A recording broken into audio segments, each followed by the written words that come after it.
Okay, here we go. All right. Now, what I'm saying is that essentially, I'm freezing. I'm so cold. It's cold down here. I'm making a recording, and I am making this for basically All Points Bulletin. That's what I'm doing. Holding my head up. I'm so tired. I have been up since 3:30, and debating whether or not to make this video. And and I finally am. I'm holding my head up. Anyway, my name is Cheryl Edwards, and I'm making this All Points Bulletin for a certain reason, and it's mostly for information and informational than anything else. All right, okay. I just washed my hair and it's like half wet, half dry, half wet. So okay. And anyway, so what I thought I might do is make an announcement, is to tell a little bit of a story. And I think that it has to be put out there, no matter what. I have really bad allergies. My eyes are burning, itching, sneezing, you name it. You name it. It's a horror show. So please bear with me. Anyway, I get awoke by 3 a.m., the magical bewitching hour, 3 to 4 a.m. by the divine. And this is when I get most of the creative messages coming. I don't know why. I'd like to sleep in a little bit because I'm really tired. But I'm sleeping in. But I can't sleep in. And what I'd like to do is say to you, I'd like to tell you my story. And I'm going to begin in Rhode Island. And what essentially happened in Rhode Island. From the very beginning. The divorce happened in 2001, halfway through. But before that, there was a lot of domestic violence in Cumberland, Rhode Island, where I had a home with children. I was married for a very long time. And then all of a sudden, what worked didn't work. Our marriage took a lot of hits. I mean, death of children, a lot of hits. Domestic violence, a lot of setbacks. Our marriage took a lot of hits. And evidently, both of us changed, and what we did was with a bifurcation, we just, this is where we went. We went in two different directions, no matter what. So I was left with a choice of, and guided. I sought the advice of a counselor, and I said at the end of my marriage, I said, she said to me, she goes, your story is not unusual. Your story's not unusual. I hear it all the time. I said, okay, that's not helping me. All right. And she said, I'm not going to tell you what to do, but she said, what I'd like to do is give you some solid advice. And I said, okay. And, oh, this is bothering me. I don't like stuff around my neck. Oh, I don't like stuff around my neck. And she said to me at the time, she said, you have two choices. You either roll over, stay silent, suffer in silence, and do it his way, or you get divorced and, you call it a life, and that's it, and move in a different direction and meet somebody that is better suited for you. And I said, okay. That's when we entered in. I forced him into marriage counseling, and I gave it my best shot. In the meantime, there was a lot of controversy. that I lived through in the last year or so of my marriage. We're talking, being shot at, assaulted by a knife, threatened with battery acid, you name it. I have the court papers, I have the arrest records to prove it. I have everything that I need. I am not, Holly Weird can't make up this. You have to live through it. Anyway, let's start off at the very beginning. So here comes the divorce. The divorce, I saw it coming. He announced that he filed in marriage counseling. And I was going to wait until the end of marriage counseling to be able to go and be courteous enough to finish marriage counseling with that counselor. His name was Chris. He was a very nice young man. And my ex-husband decided to file that morning and then come to the counseling session at noontime. Okay, all right. Well, whatever you want to do. And I saw it coming. And once the counseling sessions were over, I was going to file. But he decided to, not want to finish the counseling. He didn't believe in it. He doesn't believe in counseling. He doesn't believe in self-help. He doesn't believe in any of this mumbo-jumbo. He doesn't want to be dissected. He doesn't want to be psychoanalyzed and all of that. And all of a sudden, he just put the brakes on and said, I filed this morning. I'm not going to do this anymore. I don't want to be analyzed. I don't want to do this anymore. I'm like, okay, all right, fine. Well, hey, have a great day. I got up and I headed for the door. And I'll never forget it. It was noontime. And he looked at Chris goes, well, wow, okay, I guess this is it. And I said, okay. And I shook the counselor's hand and I said, well, Rick, I guess I'll see you later. Well, so-and-so, I guess I'll see you in court. Meanwhile, I had got a place to run to. I had already retained an attorney. I had already set up my life. I was already working full-time as a nurse. So it wasn't a huge life adjustment. It was more like a lateral move, sideways. And I had already had. So I was like, well, as long as the children are in the Cumberland house and they're fine, they stay in their schedule, yada, yada, their life doesn't change. All that's not there is mommy and daddy living on the same roof. But life goes on as usual. Oh, best laid plans. Oh, wow. Okay. Yeah, how's that? How's the temperature on that planet?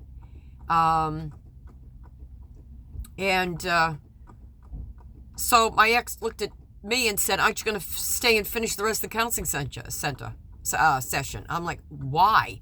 The counselor, Chris said, why? Game over. You filed. That's it. Unless you want to renege that filing and you want to, continue, let me know. But you have a lot of work to do. That was it. So that was the end of that. And I left and he stayed. And I remember calling the person that I had been in contact with, and I really needed some moral support that evening. I was upset. I was upset more for the fact of it was a thought by my ex-husband of, whatever, and it was like a here today, gone tomorrow thing. And it was almost like he, like throw this at her, see how she reacts. And I didn't react. I saw it coming. I knew, because I was going to wait for the counseling sessions to end and then file. But, I don't know what kind of mind frame he was in, kind of out of character for him, being very organized. I really began not knowing how this person was in general. It didn't start out that way. When we met, we fell in love, we fit. High achievers, very go-getters, very, high achievers, very career-oriented, we got a list, we're going to accomplish it, we achieved it. Yeah, we did. In 20 years, yeah, we did. And at the end of that, it was like, oh, okay, all right, that's it, show's over, and I saw it coming, and it was actually a little bit of a sigh of relief. I wasn't really upset. I had grieved the end of my marriage, at least for the last 2 years that I was in it. And a lot of people say the same thing. It takes a long time to get to that. Why? By the time you get to that date, it's over. You resign yourself to the fact of, okay, it is. It's pretty much a done deal. And I don't know. I wanted him to fight for it. I wanted him to work harder at it. You can't make someone stay married to you. You can't make someone love you and be with you.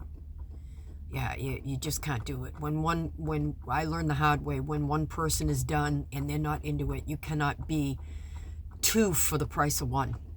You can't do it. It's there. It's going to work or it's not going to work. But anyway, but I think that what's happening is that I have to tell you my experience in Rhode Island, and it has to get out there for whatever reason. And it's not cathartic to get it off my chest and to burden the public. It's more, this is an infomercial. I'm going to call myself an infomercial because I think that basically it's advertisement for information. Sans the emotion.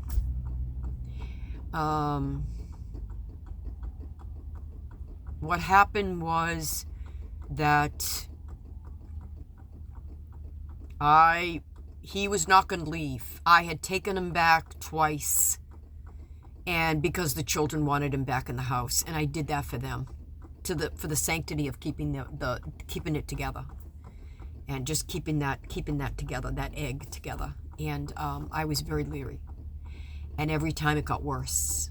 The domestic violence got worse each time, and by the third time, it was, you're leaving, I'm not leaving. And essentially, I was told by my attorney, one of you has to leave. Both of you cannot stay in the same house. And so essentially, I was not going to fight, and I wasn't going to get beaten up anymore. And I had a place to run to. And I was like, well, the kids are safe. They're in the house. They go to school. They go to their, as long as we co-parent, and parenting between us wasn't a problem at that time. It was just being apart from each other. That was the best part of it, was us to not be in the same room.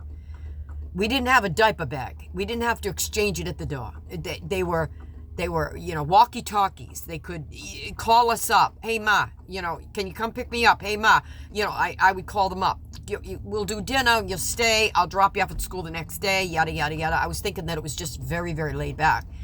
And it was, for the most part. Then in comes the girlfriend, the third party. Okay, first of all, I was relieved. Great. I'll focus in on the kids. I'm seeing somebody else. He's now got a girlfriend. He's getting laid. Oh, goody. That's great. He won't focus in on anything else. Great. I'll have the kids most of the time. He'll want to spend most of the time establishing a relationship, like most people would do, right? Wouldn't you want to nurture that? Oh, hell no. Okay. She comes in.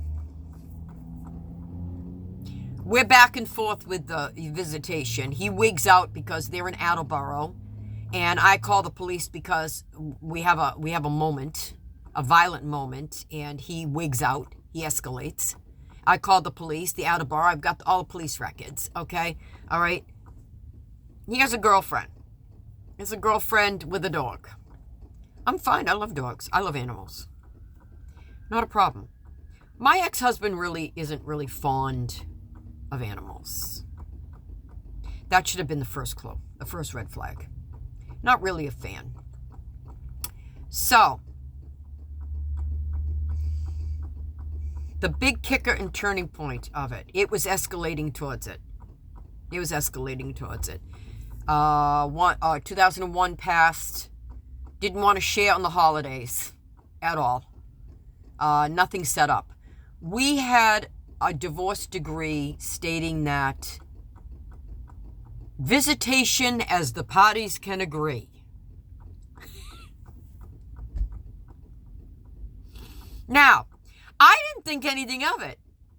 it didn't fit because I was like, okay, well, we'll co-parent. We'll just toss the kids back and forth. Not a problem. My weekends off, I'll have them, yada, yada. I'm seeing a new guy. I got a new girlfriend, yada, yada. We're all moving on. Thank you very much. Thanks for playing. Oh, my God.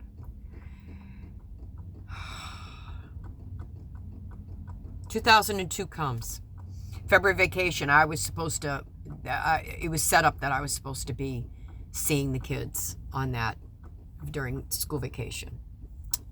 So, little by little, I was supposed to be seeing them.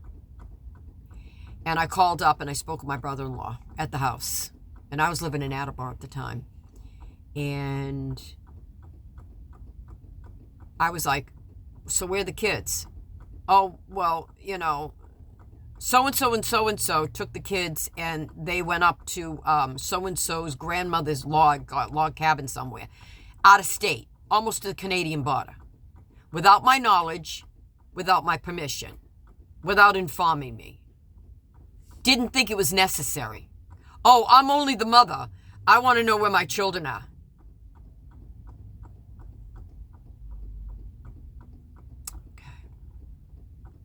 I then see the kids. March comes, I'm seeing the kids and all that. I come one day. Okay, I come one night and I had made arrangements with the kids and I was going to pick them up. We're all going to go out to dinner, go over to Attleboro, do homework, shower up, stay over, and I'd drive them to school the next day. Not a big deal. All of a sudden, I pull up into the driveway. I pull up in the driveway. And all of a sudden, the Cumberland police come around the corner. Whoop, whoop, whoop, whoop, whoop, whoop, whoop. I'm in the driveway. My son is next to me. My daughter's grabbing my leg, scared, screaming, crying, being scared to death. Okay, she's young. He's young. He's like, Ma, what's going on? I said, I don't know.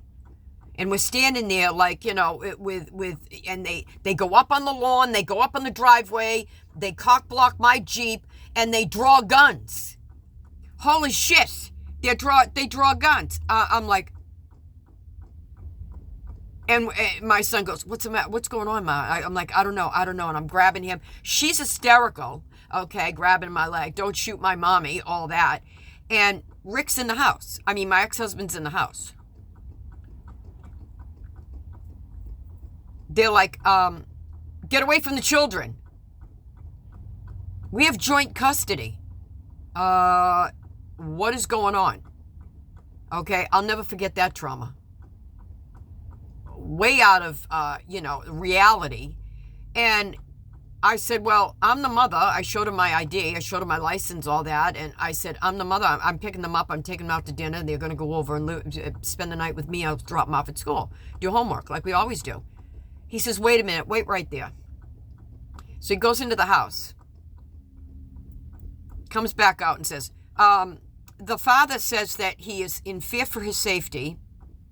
Okay, and that you cannot take the children. First of all, he doesn't have a court order that he can make those kind of decisions.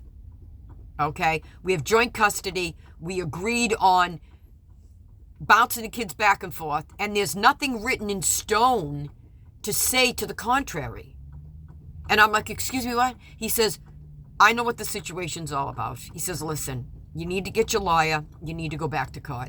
You need to get a court order where you establish a visitation schedule. I'm like, all right. He says, you have to keep that.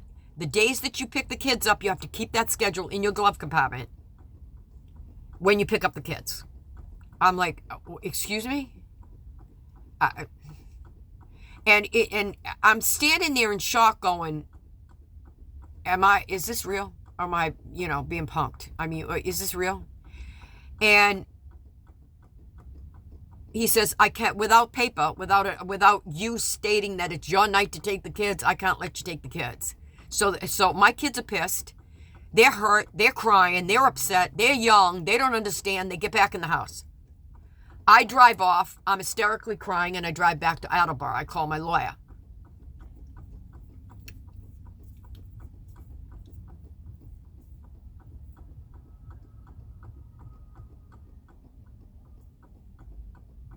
First divorce lawyer, he's committed suicide. He shot himself in the head.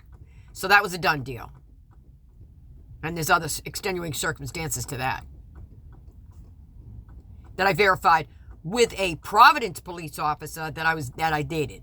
That down the road, I found out that what happened to me happened to him. And we kind of mixed notes, and that's when the Bar Association came in, and that guy was on like a million gazillion indictments. There was no way out for that other than death. So what he did was he shot himself in the head in the backyard.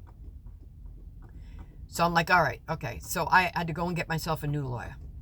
So I went to the courthouse. I went upstairs. I went to the law library. This woman decided to, refer me to the lynch mob. I went and I called them, paid a retainer.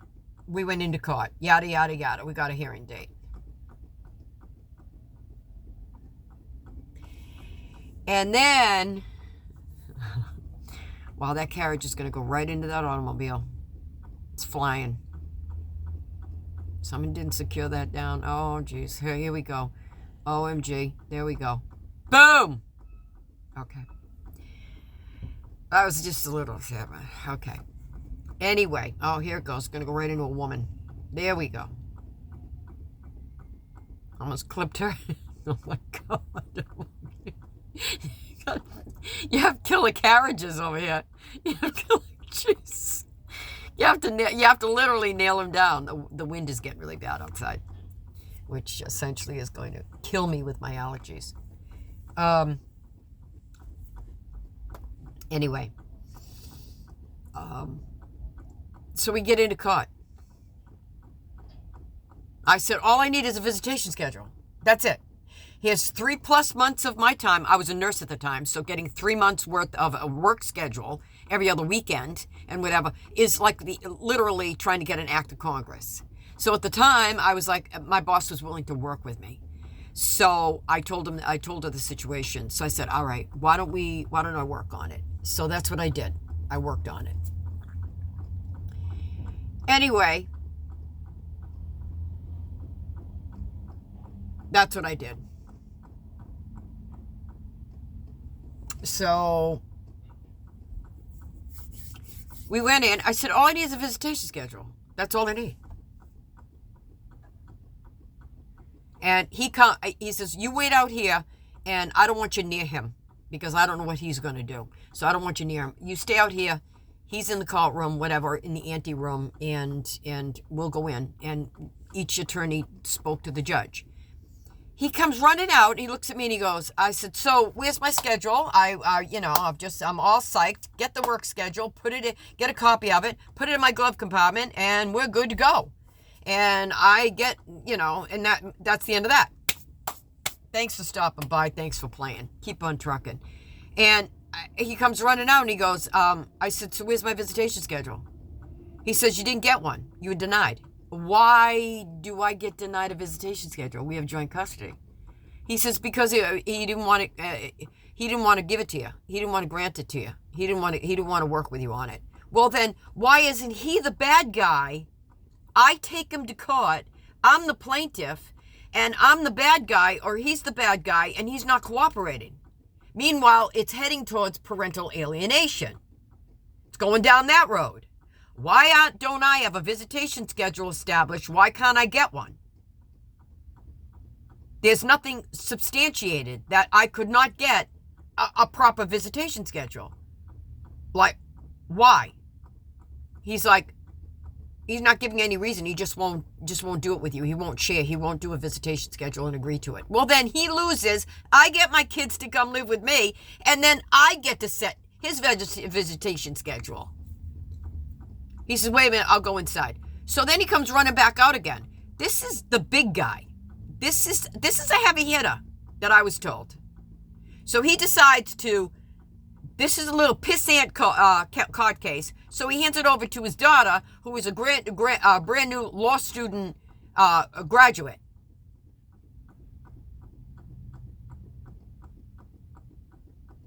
What did I pay for? So then he comes out and goes, I know this woman. She's a social worker. She works with the court system. Listen, do some supervised visits. Get yourself an A-OK thumbs up. Get an A for the day, A for a few months. Grab it. We'll get a guardian ad litem appointed, and we'll go in for counseling.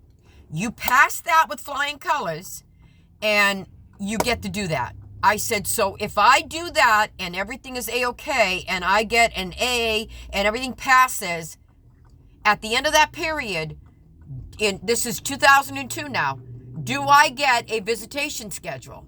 Now, meanwhile, we have joint custody and no one's talking about child support payments between both parties. This is 02. Nothing's being discussed.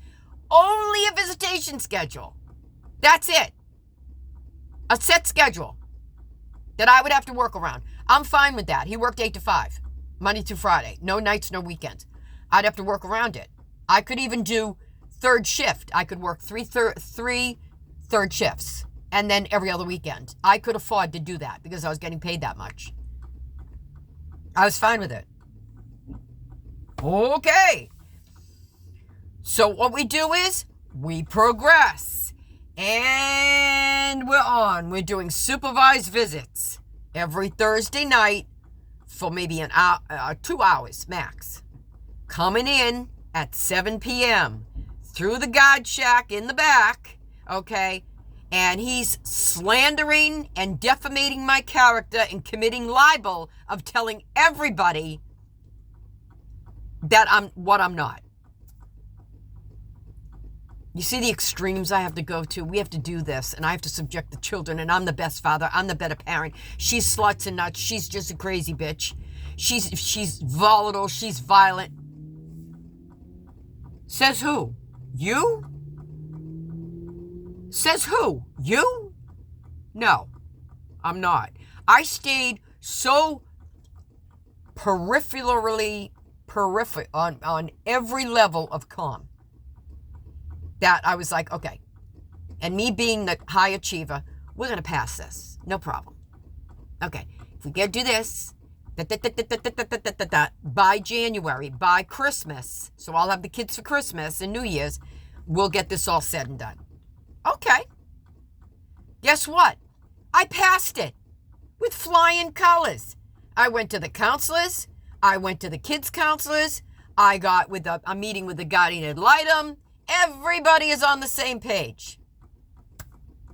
Absolutely nothing to substantiate anything but me getting a visitation schedule. Okay. So January we go back in. This is going into 03 now. We're still got joint custody. 03. No mention of any child support or money that is going to go through any channels, either party.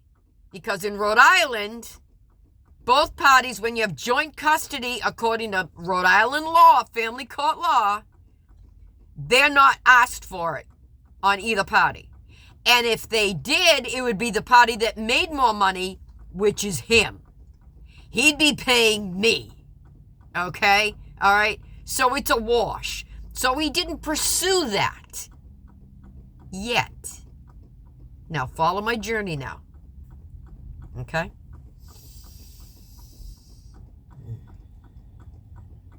So I go through all that. The court system and their father traumatizes them to such a degree to try to make a point, to try to push the buttons, to try to poke the bear.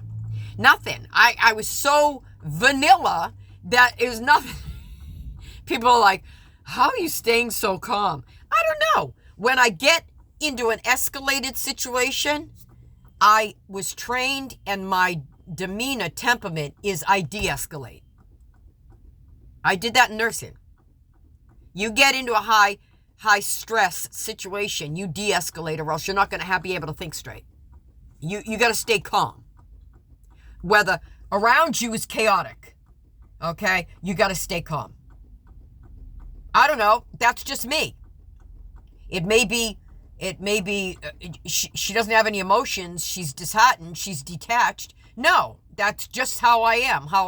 When I get into high stressful situations that come at me, or I'm in a surrounding, a chaotic situation like emergencies, okay, I de-escalate to stay calm, to try and think rationally and get a plan. This is it. So, then in the spring of '03, he wants a deposition. Oh, let's get a deposition. I refused to pay for a deposition. I didn't. I wasn't held responsible. He paid his. I didn't pay his. I didn't pay mine. Because I didn't request it. And we didn't need it. It was unnecessary. All it was that he wanted me to spend my money and waste my time. And he wanted them to find something to poke at me, to poke the bear, to get a reaction. And he wasn't getting anything. So he kept, throw this at her, see how she reacts. And I never did. I never reacted. I don't know why. I really don't. Don't drink. Never did drugs, never smoked. Other than maybe a parking ticket, going to the court all the time. I may have gotten a parking ticket here or there, but I always, challenged it. But no traffic violations, no, heinous crimes. Nothing. So anyway, then what happened was, my hair's soaking wet. I don't want to go outside when it's wet. So then what happened was, the deposition came. It's like you're being interrogated. Why not get a polygraph test and get interrogated? Our relationship, we were separated. I'm finding new love. He's finding new love. Okay, what's your point? What do you hope to gain? I'm looking now. Basically, now follow my journey. Just a visitation schedule. That's it. That's why I took him originally to court. I initiated this, not him. So they had to come up with a tactic. So then what they did was they ended up having me now pay for. You have to go get a psychological exam. There you go. $1,800. Took a hit on my credit card. Couldn't afford it. This is '03. Going into '04. A psychological exam now. Dr. Poop. I'll call him Dr. Poop. He is a Dr. Poop. Shouldn't even have a medical license. It's not even fit. And Dr. H was I met with the children. When my ex decided to bring the children, holding him in many times of contempt of a court order to have a family counseling session with the children. My kids were like, what is going on? Why are we seeing a counselor? Who is this guy? I don't know what's going on. We don't need a counselor. And they're looking at us. They're looking at me like what is this? What is going on? We don't need this. Why aren't we seeing our mother? And Bray used to say that all the time. Why aren't I seeing my mother? What is going on? Why not? All of a sudden we're a family and we're living in Cumberland, and my children said that at the counseling sessions. All of a sudden we're together, we're in a house, my parents get divorced, we understand the divorce. But why can't we have both of them? Why can't we see each other, when we want to see our parents? We want to see our parents when we want to see our parents. My children made perfect sense. That's what I'm saying. Out of the mouths of babes. Okay. Meanwhile, back at the farm. Okay, we have the psychological exam. I hire a third lawyer who tries to make sense out of it, because the other one took my money and did absolutely jack squat. and made it even worse. Didn't cure it, didn't get me a schedule, as I paid him to, took my money and dumped it. And thought it was just a big joke, which I really found absolutely infuriating. So I spoke to a friend of mine who was a defense attorney, and he put me in touch with another attorney who ran interference and literally looked at me and said, "How did it get this bad?" And I'm like, I read the court papers. I said, I did what I was asked to do to get a visitation schedule. I passed the psychological exam. He and I, my third lawyer and I, in his office, we went through every question. Nothing. It's unsubstantiated. There's nothing to go on. There's nothing there. Like I did all my tests. I passed with flying colors. What is going on with this system? Meanwhile, we went from judge to judge to judge. We went all the way from one end of fifth floor family court in Doran Street, all the way down to the very end. And one judge heard our case, because all the other judges, and I have recordings of this, I have court papers, I have court documents, page after page. I got copies of it. Okay? It's public record. It's in the archives of Pawtucket. Going from one court to the other, to the judge, to the judge. No one wanted to touch my case to save their life. Nobody wanted to touch my case like it was the plague. Why is that? Maybe because it's futile. And it shouldn't happen, and They didn't want to be responsible for a decision. Because it wasn't any decision. If I was a judge, I'd say, give this woman, this mother, a visitation schedule, for Christ's sakes. Here you go. Visitation schedule. Make one up. Every other weekend, every other holiday, fine. Okay? 3 nights a week, she'll work around it. Stamped. That's it. Next case, that's what should have been done. Why in the world it wasn't done that way is beyond me. Okay? I'm sitting at work going, excuse me, what? That was my sole answer through all of this. Meanwhile, there are gaps, huge gaps of time.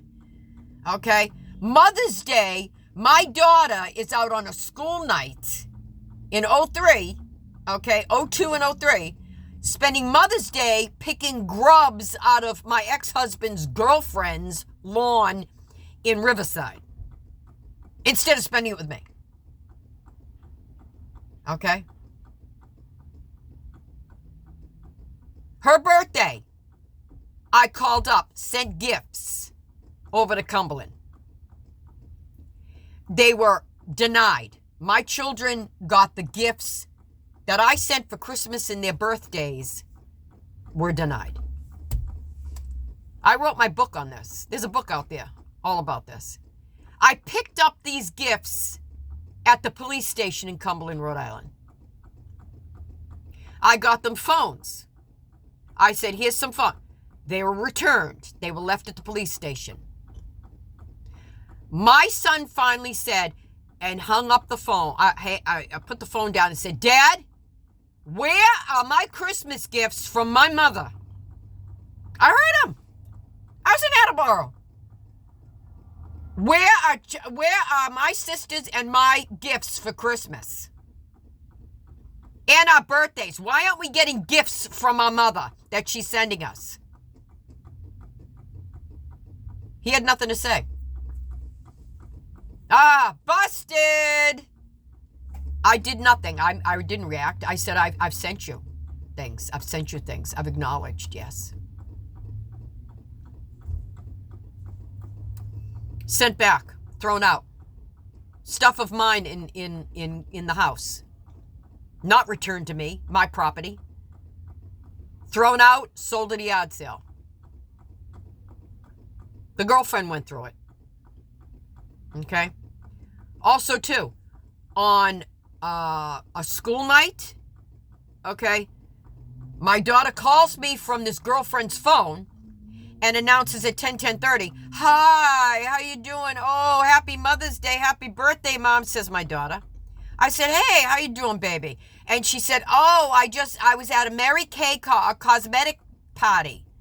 I said, "Chandra, it's 10:30 at night, honey. What are you doing up and out on a school night?"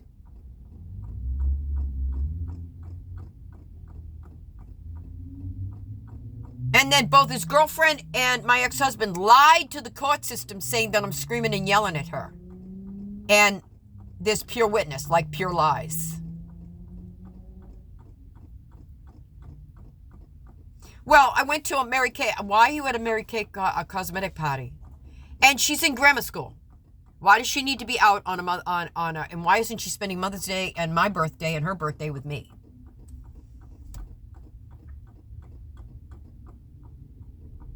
She always has. Because while I was still in Cumberland, she was mommy's girl. And they hated that.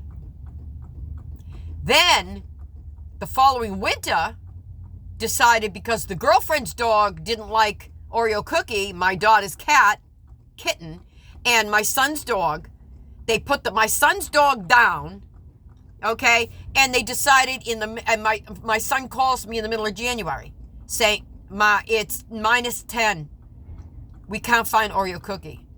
Excuse me, what? What do you mean you can't find Oreo Cookie? "Do you have her?" he said. I said, "No, I don't have her." He says, "We can't find her." Did they take her to the vet and have her put down? Or did they kick her outside? They kicked her outside, and she battled the winter. She was a declawed, spayed rescue. My son found her the size of my hand in the middle of a field. She was deserted by her mom and brought her home. We always took in rescue animals. By the way, my ex-husband hated that. Hated it. Hated it. Couldn't stand it. So Oreo Cookie either was kicked out in the middle of -10. She was an inside cat, scared to death, very skittish, scared to death of her own shadow. Didn't even like, she would scatter. She just was skittish, very, very shy, very, very petite. She was in my daughter's room most of the time.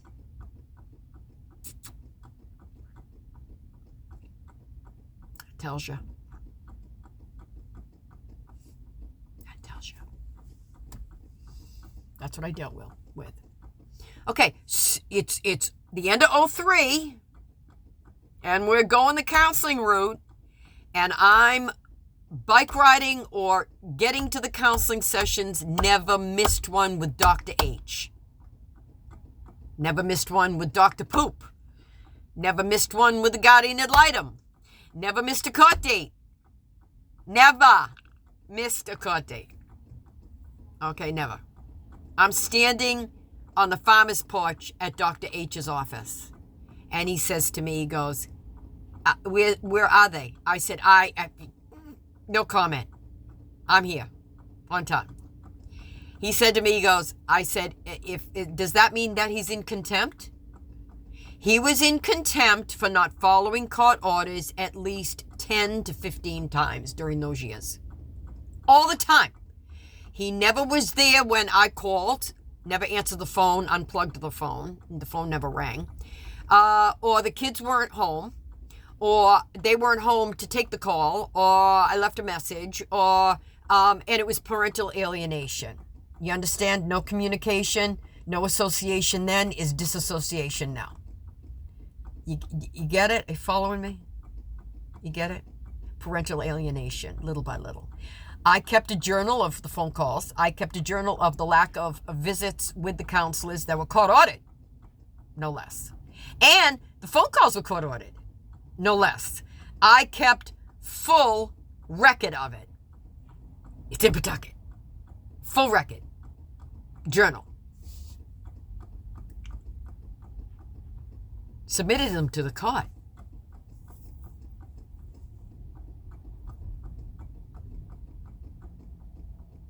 You follow me? You getting it? Yeah. Okay, so time goes on. I'm still not seeing my daughter.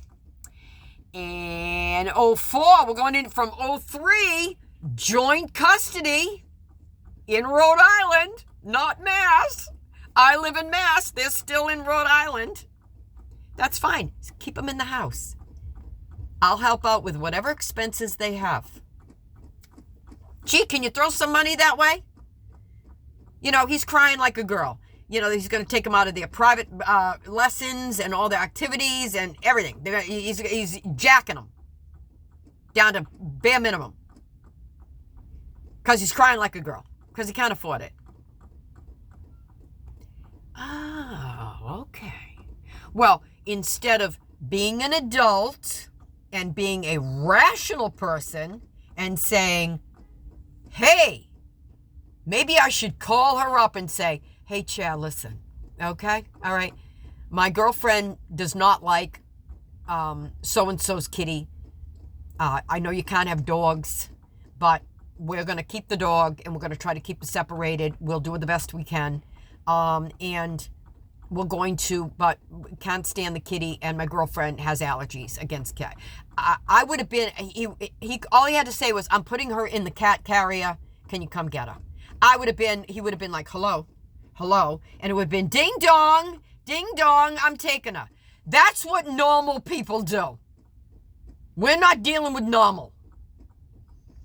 Is to call me up and say, can you come get her so our daughter can have her kitty at my house? That's what normal people do.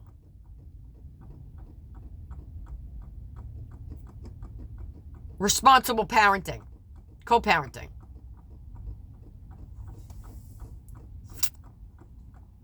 Okay. That's what normal people do. I'm a little loud because I'm hard of hearing. That's part of my health issues. I have health issues. I have health issues resulting a lot worse after having COVID twice. So I apologize if I'm being very direct and loud. I can't hear myself think. But anyway, I'm out of hearing, but I'm also older. Anyway, so did I leave anything out so far? Probably not. So let's timeline it. So we're going from 03 into 04. Still have joint custody in Rhode Island. Still not responsible for paying any child support either way. Not mentioning that. Only thing on the docket is me wanting a visitation schedule, which should have been granted in 01 automatically. But the divorce decree says joint custody visitation as the parties can agree. OMG. That was the worst mistake of a typo that anybody could ever have. Never thought that they, whatever. Either parent can help out with both expenses. You'll never be called on it because in Rhode Island, you have joint custody. You have joint custody, neither parent pays. The statute. They never called me on child support. They never took any money from me. They never asked me for any money during those years. It was never an issue because we had joint custody in Rhode Island. And he would have been responsible to pay me child support in joint custody because he made more than I did. He got unjust enrichment throughout all of this. Either he was getting some great advice or just dumb luck. Probably, but he was paying a lawyer through the nose. Believe me, I don't think that he wasn't getting any free advice. So anyway, here comes 04. Here we go. All of a sudden in 04, I get a phone call from, I get a phone call. Okay. He and his girlfriend get married. My son and his friend go over there because they bounced around, a lot. They evidently, they were out there and they had a dinner and everyone sat around and the new wife came back from the honeymoon and stated that she will never work and start having children and all that. And essentially the blood ran out of my ex-husband's face. I was like, you know, Mr. Merger himself. Mr. Merger and Acquisitions himself. An accountant. A bean counter. Himself. I can imagine. Because that's what our marriage was. It was a merger. That's what it was. Anyway. He, evidently after that, then my son started to they moved from Cumberland to an Uxbridge house in Massachusetts. I was living in Attleboro. They moved to Uxbridge. Cumberland was dissolved with all my stuff that was owed to me, all my things that were there that they either threw out, gave away, kept, or sold at the yard sale and kept the money. She was on an agenda, an itinerary. So that was her agenda. Get out to Uxbridge, get out to finally be out in Shrewsbury. On my dime. I never got paid out of the house. Never did.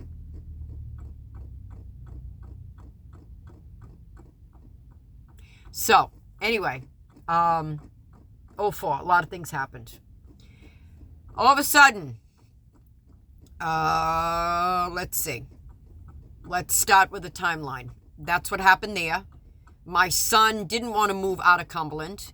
He decided, unbeknownst to me, I'm in Attleboro, and he's couch surfing, flunking out of school, not going, doing this thing, and all of a sudden I get a phone call from a parent. Do you know what he's doing? I'm like, I have no idea. I thought that he had moved from Cumberland, moving out to Uxbridge. Okay? That wasn't the scenario. Evidently, he had been abused. There was domestic violence. There was an arrest record. There was a police report, evidently, and I have a copy of that. So, I told the parent to tell him to get over to Attleboro. Where is he? So he comes to live with me, my son, in 04. I'm picking up the mess that they created. That him, as he was calling me an unfit, incompetent parent. He was an unfit, incompetent parent. Whatever he was being, he was mirroring and saying that I was, and I wasn't. I took him right in. He came to live with me. And in 04, and then I gave him my Jeep. And I said, all right, use this as a trade-in for your car. And we put down, I'll pay for the insurance for the first year, and he wants to get his own car because he wants to move on, and yada, yada, yada. And he learned how to drive a stick and all that. And, was that in 05? I think that was in 05. That was in 05. That was a year later. No, 04. 04, he was 04 and 05. I think it was 06.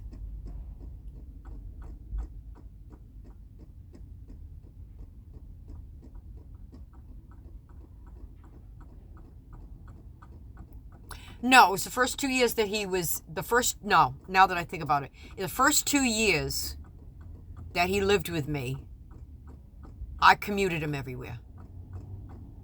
And he was saving up for a car. He was just sort of floating, going to school. I was driving him everywhere. I got him back in the Cumberland school system, yada, yada, yada, all of the above. And that was it. Stayed with me until he was driving age, and then I sold him the Jeep for $1 and transferred the title, and I owned it outright, and he was driving it, it broke down. His father went out and towed it back to Uxbridge instead of to Attleboro, and refused and told my son, I'm not fixing your mother's car and paying for it. And the title was in his name, not mine. It was already transferred to him. He wouldn't believe that. I said, did you tell Dad that it was in your name. It was going to be used as a trade-in so you can get your own car. Because it was going to be, and a down payment, and I would help you on the insurance. Get you started, get you started.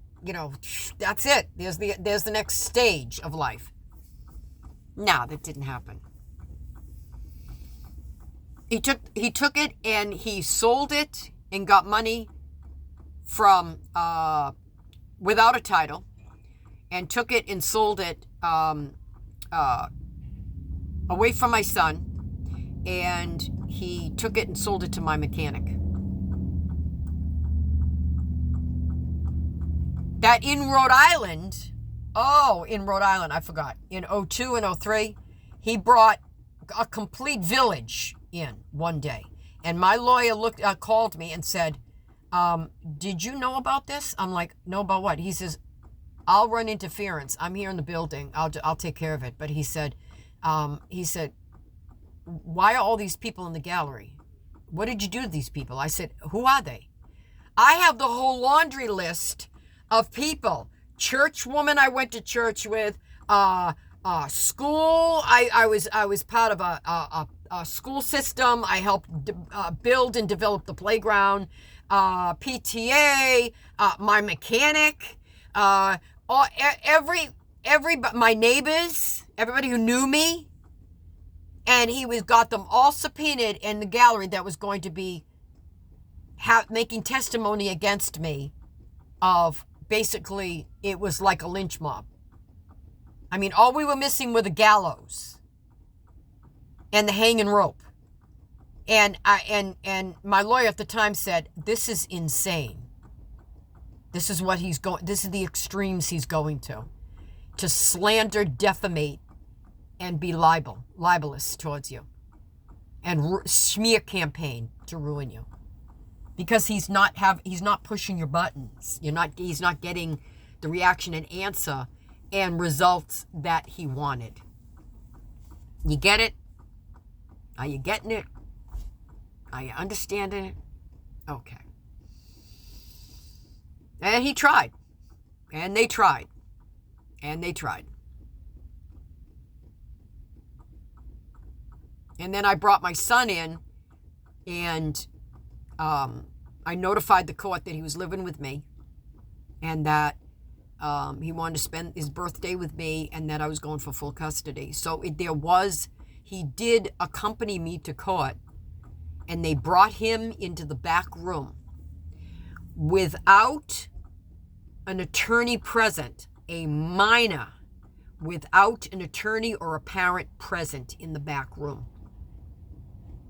Mind you, I'm out in the gallery. I don't know what the hell's going on. They bring him in the back.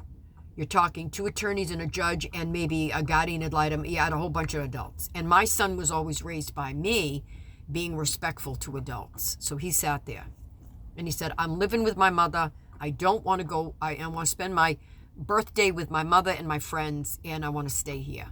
And they're like, you're too immature, and no, we're not going to grant that. And you're going to go and spend that time with, your father and his girlfriend at the time, not his wife yet, and now his second wife. What does that say? Now his second wife. And no, I won't grant that. Everything that was right about the best intentions of the said minor children for their health and wellness was reversed and not done by the court system in Rhode Island. What does that tell you? What does that tell you? Behind the scenes, in the back room, back chambers, ante rooms, meetings, favors, payoffs. What does that tell you? Fought it for years. This is what I went up against. And he smeared my career. And I had setbacks with nursing, and I lost jobs, and I got laid off, and I got all of a sudden on one day, off the next, and just rumors and slander and defamation of my character and my reputation. He went at me. Both of them. Both of them went at me.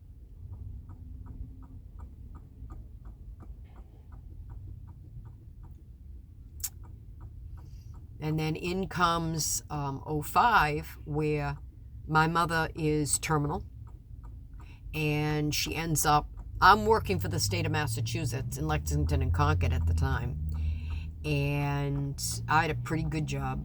That was a good position. That was quite an event. But I was making the commute from Attleboro to Lexington, and the gas prices went up, et cetera, et cetera. And meanwhile, my son is living with me, and I'm not getting any child support from him. And no money, going broke, working 3 jobs, around the clock, trying to find a guy, trying to keep a guy, trying to find love, trying to find maybe a new partner, and to no avail. And essentially trying to make it through and survive, and trying to get him forward out of high school and into college, and then moving forward and trying to make the best of it. Meanwhile, hardly ever seeing my daughter. Her being denied access to her own mother. It's sick. It's sick. It's sick. It's sickness. It's demonic. Demonic.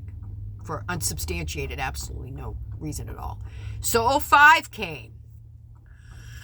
My mother's terminal. Come the spring, my mother goes to the hospital in Boston. My father's having a tough time. And it's a really upsetting time for my sister. My sister's panicking, and all of the above. And April, she passes. On that same day, knowing that I was going to be in Boston, giving last rites, my ex-husband decides to go and backdoor me, goes down to Providence in Rhode Island. Now, up until that day, we had joint custody. No child support supposed to be paid between both parties. I called Rhode Island and I talked with the clerk, and they verified that that's the order. That's the Rhode Island Family Court statutes, and I got a copy of that. They said, Ms. Edwards, we never took money from you. We didn't even establish a court order for you to pay child support to him anytime in the state of Rhode Island during that time. No matter what. You were never called upon. He was never called upon. So it doesn't exist. There isn't any. It may have stated that I would help out, I would volunteer to help out in the divorce, but never to be called upon. It's not supposed to be called upon. All right? Do your homework. It's called antics. It's a ploy. That's why attorneys spend all that much money going to law school to twist the law for their client to win their case. Because the more cases they win, the better reputation, the more business goes across their threshold. I get it. I get it. You throw enough money at it, and attorneys can get you anything you want. I get it.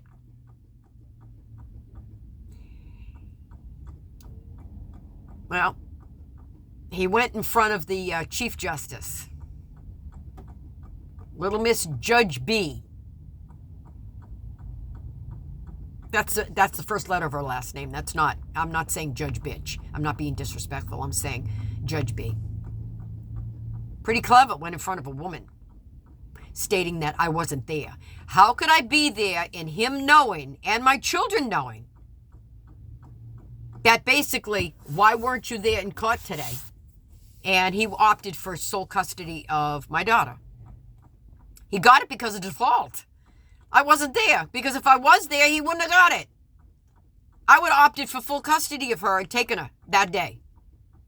I would have appealed it, I would have challenged him, and I would have gone for full custody of her. Like fighting since '01 for her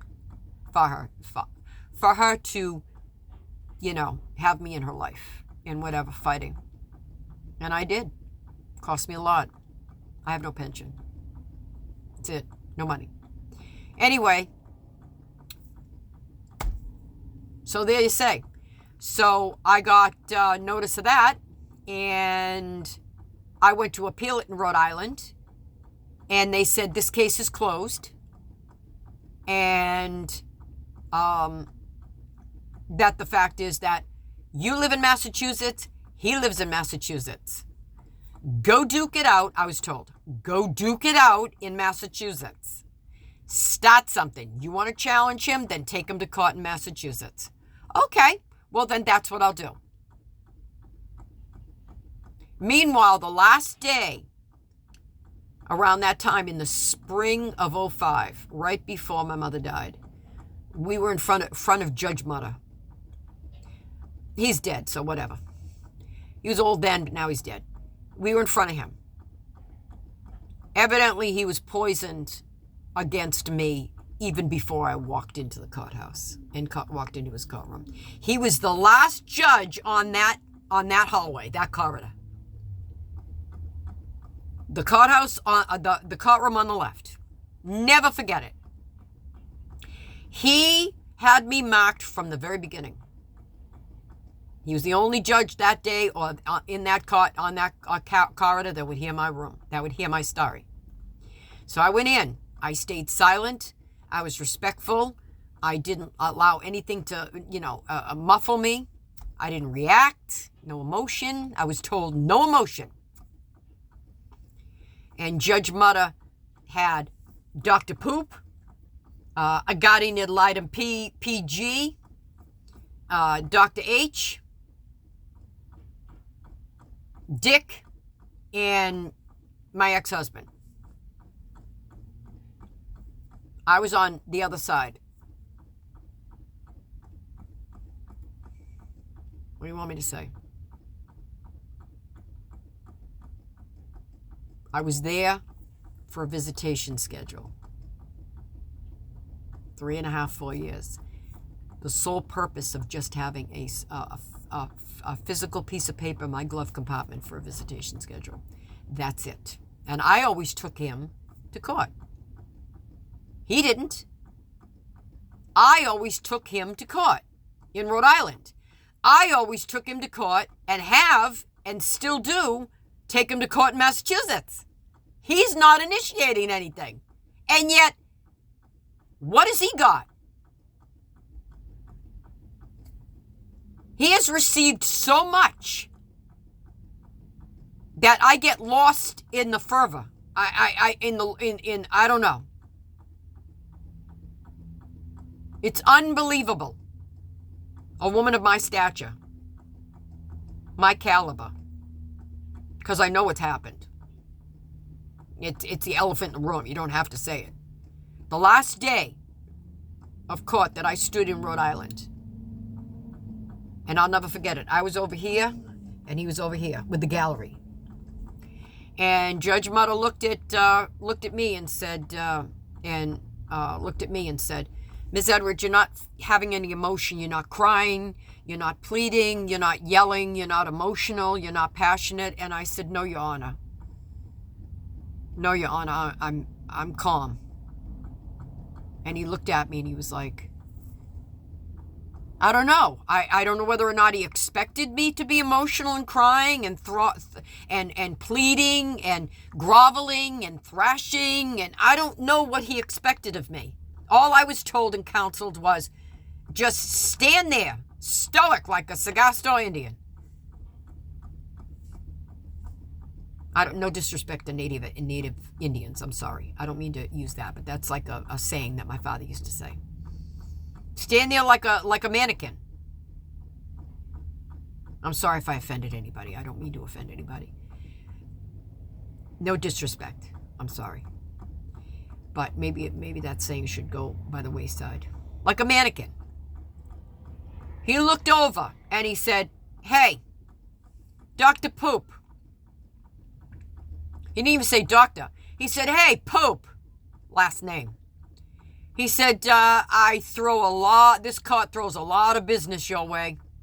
To your office, throws a lot of business your way. I'll never forget what he said and how he said it. He goes, he sat there like this. This court sends a lot of business your way.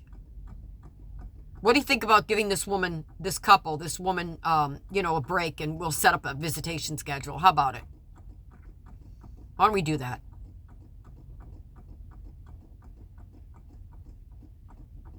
and I was silenced. I was told not to speak. He went like that. He put up his hand. He went up, put up his hand, and I was told not to speak. And Dr. Poop, which I'm using the word doctor very, very loosely, he just sat there. He didn't even stand up. He sat there and he goes, so are you going to, work with these people in setting up and agree to a visitation schedule? And we'll get one set up for this couple, this woman and this couple, so they can move on. And Poop, he looks straight at him and goes, no, I'm not going to. No. Well, that's the end of that. And the gavel went down, and that was the end of that. And I'm standing there, and my jaw dropped.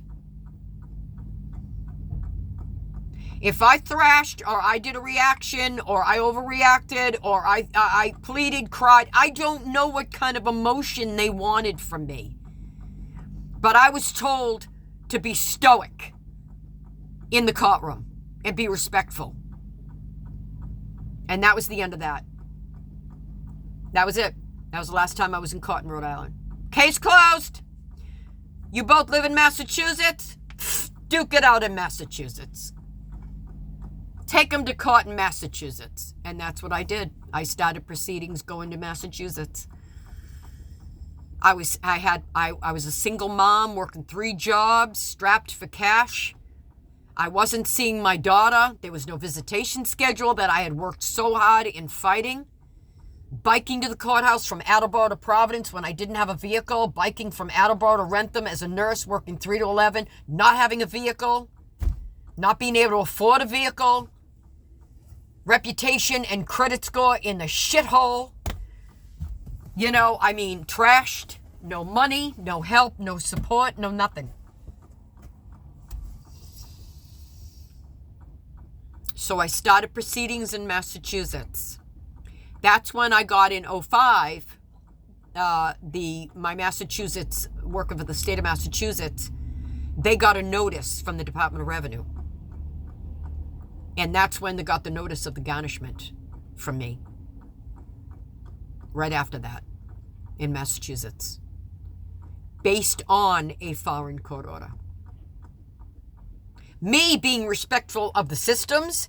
Oh my God, I got a letter from the Department of Revenue. Holy moly, holy mackerel. I'm like, you get a notice. And I was like, I panicked. So I went along with it. I did what I was supposed to do.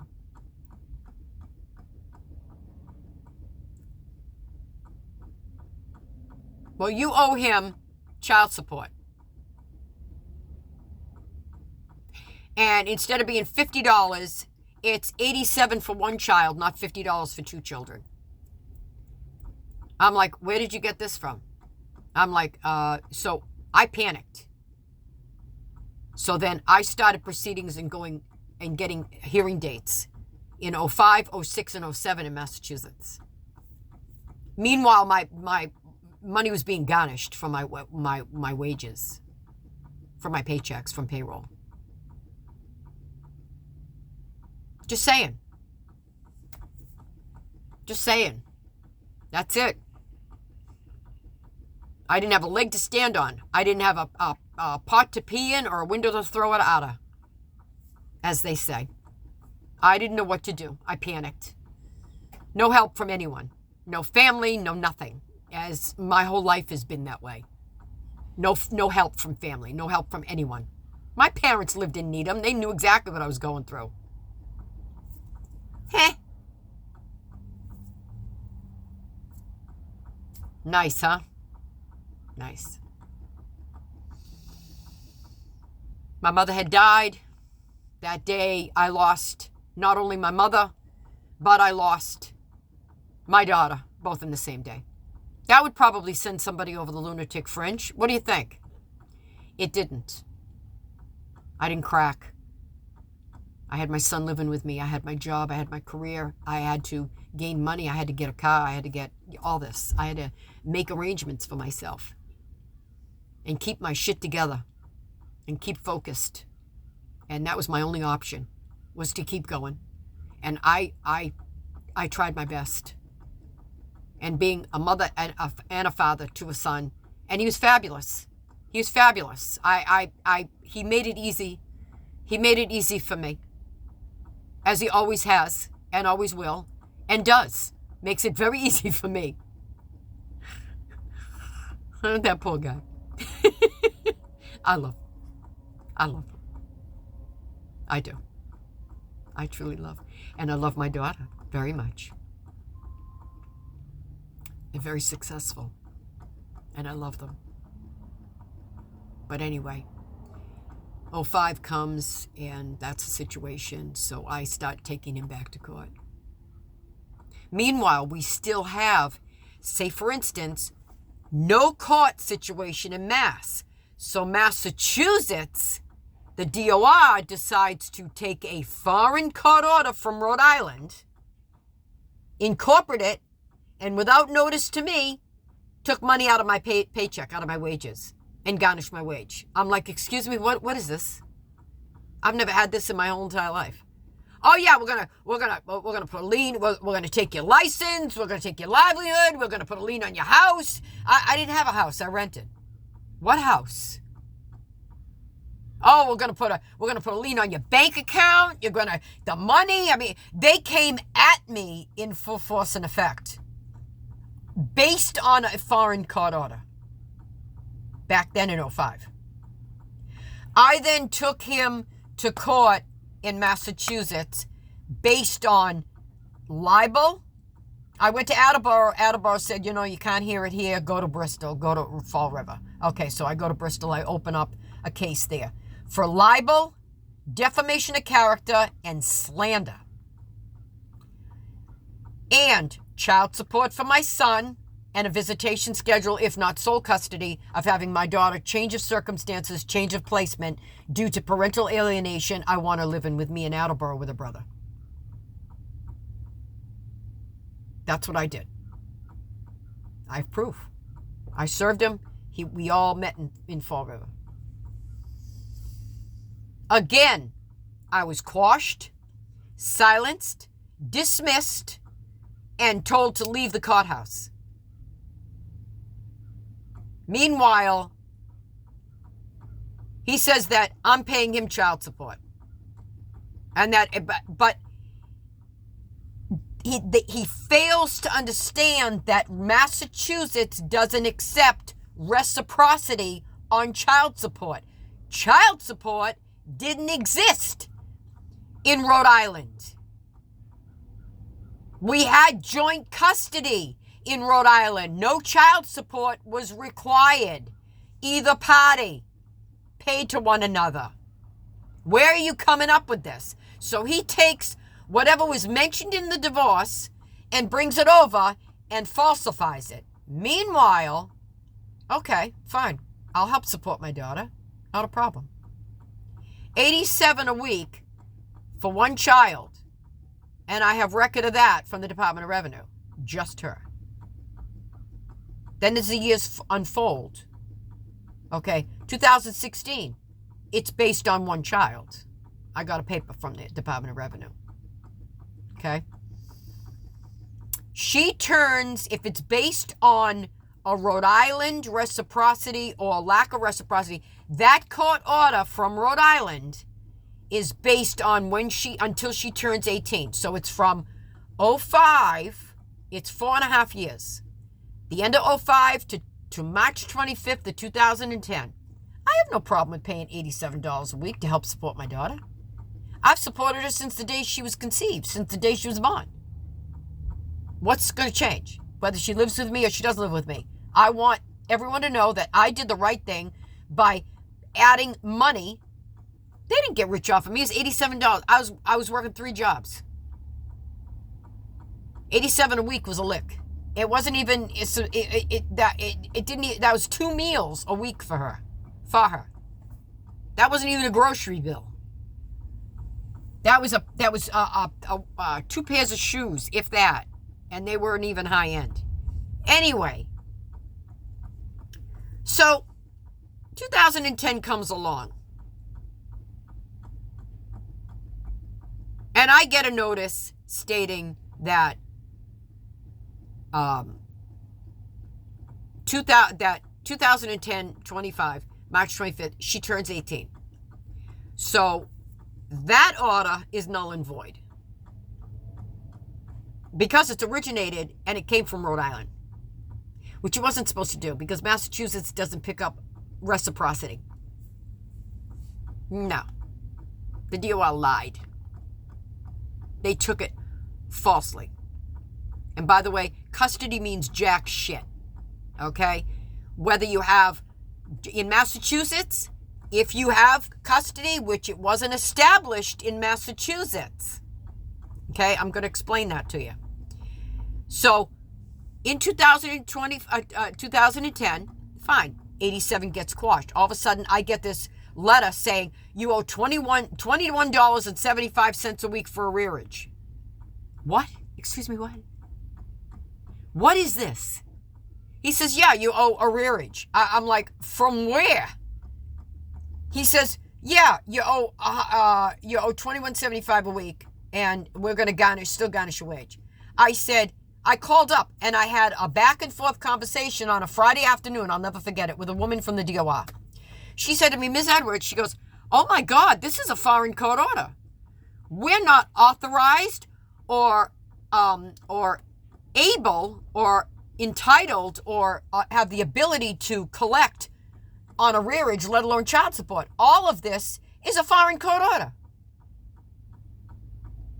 I said, well then, why are you? Then stop. And then all of a sudden she got cut off. I got my contact person at the Department of Revenue, MK, gets on and says, you owe arrearage. Doesn't matter. We're going to round it up. We're going to say 2175 times 4. And I said, that's 87 a month. Well, we're going to round it up and we're going to garnish your wage at $94.25 a month. So from 2010 to February 3rd of 2025, now follow my journey, they've been garnishing $94.25 from me, from an account. That's only for arrearage. Allegedly, I owed. Based on a foreign court order that doesn't exist. Because of the fact that we had joint custody in Rhode Island, there's no payment between the parties from 2001 to 2005 to when that case closed and I started up a case, opened it up, and I've been the aggressor. Now, Department of Revenue in 2011 said to me, now my son had moved on, and he says, and I said, what about the money that he owes me that I've been fighting for him to pay me child support, and my son has been living with me up until this year. He says, you're going to have to go and get a court order, take him to court, okay, and get a court order and that he owes you that child support from 2004 to 2011, okay, get a court order and then send it to me, and then I can collect that money. As far as arrearage goes, all right, you owed him that money, and that stays. Okay, $94.25 is not going to break me a month.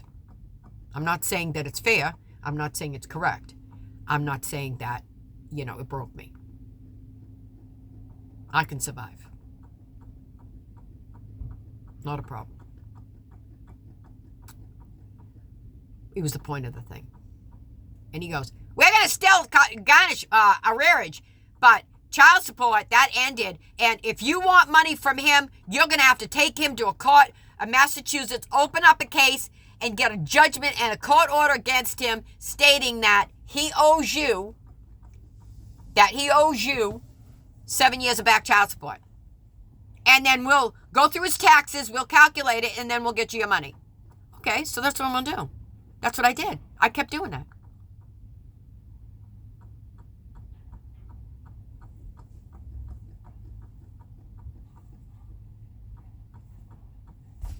Okay. All right. started in Attleboro, was pushed to Bristol. He kept stating at that time that I was paying him.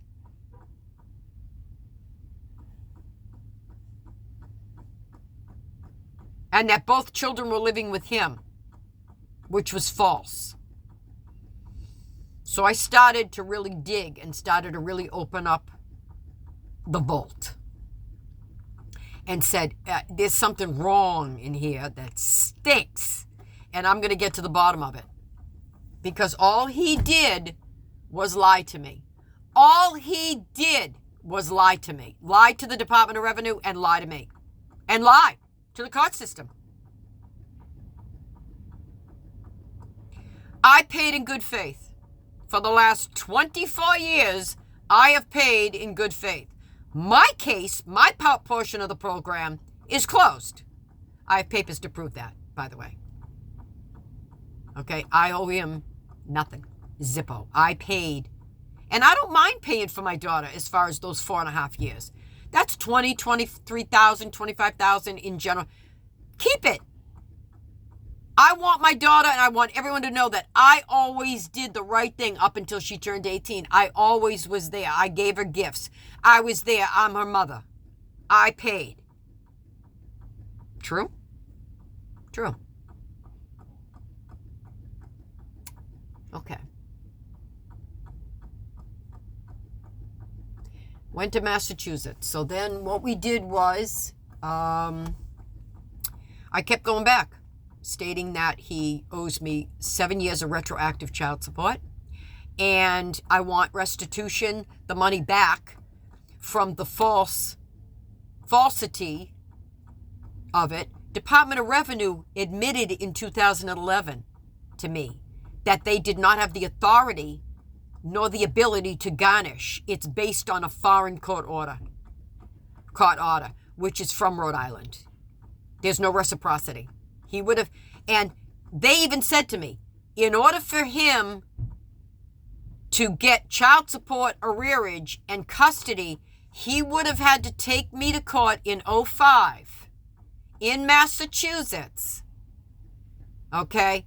And he was in Uxbridge at the time. He was in Uxbridge. They moved to Uxbridge in 2004.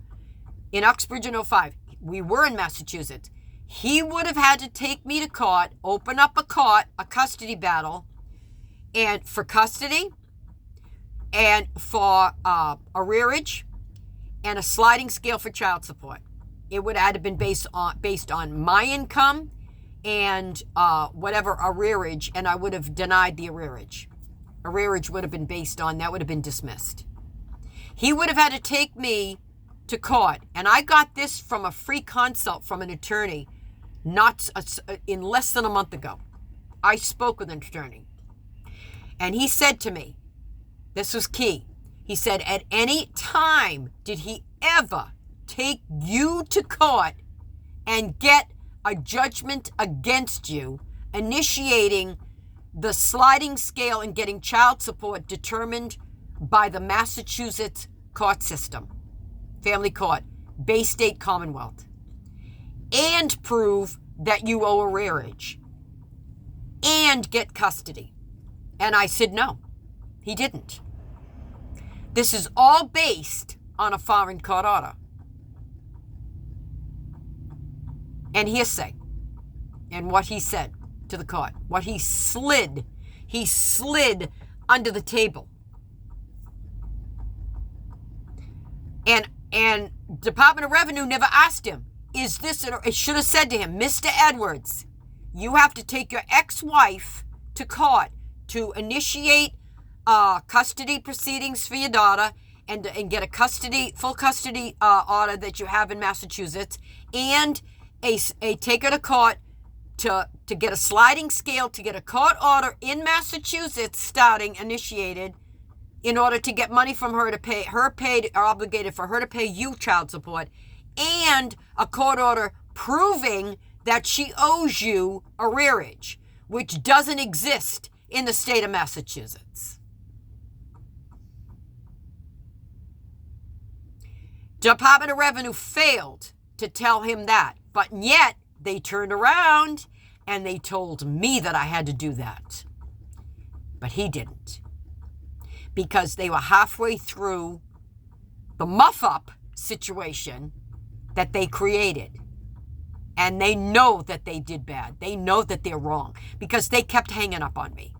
And they got very, very defensive when I kept asking questions, when I keep digging and asking questions, and I keep researching, and I called up, and I got the worst treatment from them. No support.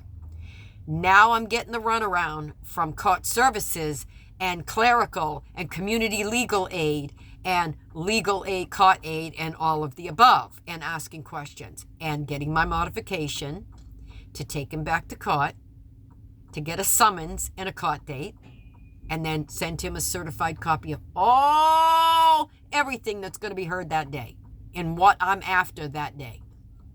I'm plaintiff, as I always have been in Massachusetts, and he's the defendant. Okay? There you go. And court system since June. Give me the runaround. I submit my paperwork. They mail it back to me. Okay? Sent it years from Tennessee. Got the runaround. No, we can help you. No, we can't help you. We can help you. No, we can't help you. Oh, is that how it is? Oh. Who knows who? Who's paying who? Who's covering up for who? Massive story. I did right by it. I did what I was supposed to do. Whether my daughter was going to live with me during those 4.5 years till she was 18, I would have had to pay money out to be able to have her with me. Whether they live with you or not, you're still paying money. Doesn't matter. They're your kids. Doesn't matter. Your children. I have a question about the arrearage. Now I find out, and I did digging on that, my original motions to get a hearing right away was during those times of 05, 06, and 07, in the court documents that I have, that I'm the plaintiff and he's the defendant. And I made motions. I made the motion of child support at that time for my son and a visitation schedule, if not custody, for my daughter. Because parental alienation, slander, smear campaigns, libel, slander, defamation of character was rampant in my direction. From everybody. Not just him. Rumor. Wait a minute. Can I reach it? Oh, I don't know. I don't think I can reach that 12th knife in my back. I don't know. Can you help me? Help me take the knives out of my back? Oh, okay. All right. Okay. What do you do with that? Bit by piece by piece, I have gotten little bits of information on attorneys that I've gotten free consults with that have guided me in the right direction, I have dropped pieces of, and they have helped me immensely, especially the last one I talked with. He said to me, "May I ask you this question? I don't know about your case. You didn't hire me." I said, "Sir, all due respect, I'll take anything that you have to say. You're the professional. Okay? I'm living in a vehicle. I'm indigent. Okay? So you got the upper hand. Whatever you can help me with." He said to me, he goes, "Listen." He says, "At any time throughout all of this, did he ever take you to a Massachusetts court and initiate proceedings, being the plaintiff, against you, and stating he wanted custody of your daughter and he wanted child support, and it was to be calculated by the Department of Revenue according to Massachusetts standards and get granted child support through the state of initiated through the state of Massachusetts originally, and then get a judgment against you and prove that A, you're to pay him child support, and prove that you owe him back arrearage?" And I said, no. He never initiated it. It is all based on hearsay of him mentioning it on the court days that I took him to court. There you go. This is why I'm addressing it. He owes me 7 years of back retroactive child support for the years 04 to 2011, and I want my restitution and refund of all the arrearage that was taken from me. And that is well over $13,000. He got unjust enrichment during that time, during the last 24 years. And he lied to the court. And then I just got a copy saying the judgment was filed, but handwritten by a judge, Judge Hardy, when we went to Worcester, big thing, in 06. I stood in there and I was pro se. He had a lawyer hire for the day, this 10-year-old that came out of law school. And they're standing over there. And my motion for this hearing was child support for my son and visitation or custody of my daughter to live with us in Attleboro. Change of placement, change of circumstances, change of placement. Judge Hardy looked at it and went, wow. And I remember, I could see him. He has glasses. He looked up, he looked over at me first, and he said, so how much money does he owe you, Ms. Edwards? And that's when all hell broke loose in the courtroom. Oh! And I was silenced, dismissed, and then all of a sudden, what ended in the judgment of modification that I filed was this handwritten paper. Handwritten. That's the only court document in that document file. Other than what I'm going to bring to court on the original motion for the original hearing for this date of what I was requesting, being the plaintiff, taking my ex-husband back to court. Taking him to court. Okay? All right? Plaintiff, Charis Lee Edwards. Defendant, I don't know what to call that. And this is the handwritten paper. Now, it's generic. It says, the current support order shall continue at $87 per week and shall be paid through payroll deduction through the Department of Revenue, together with $21.75 toward the arrearage. The total weekly payments shall be of $108.75. I never had garnishment of $108.75. This never came to be. This never came to be.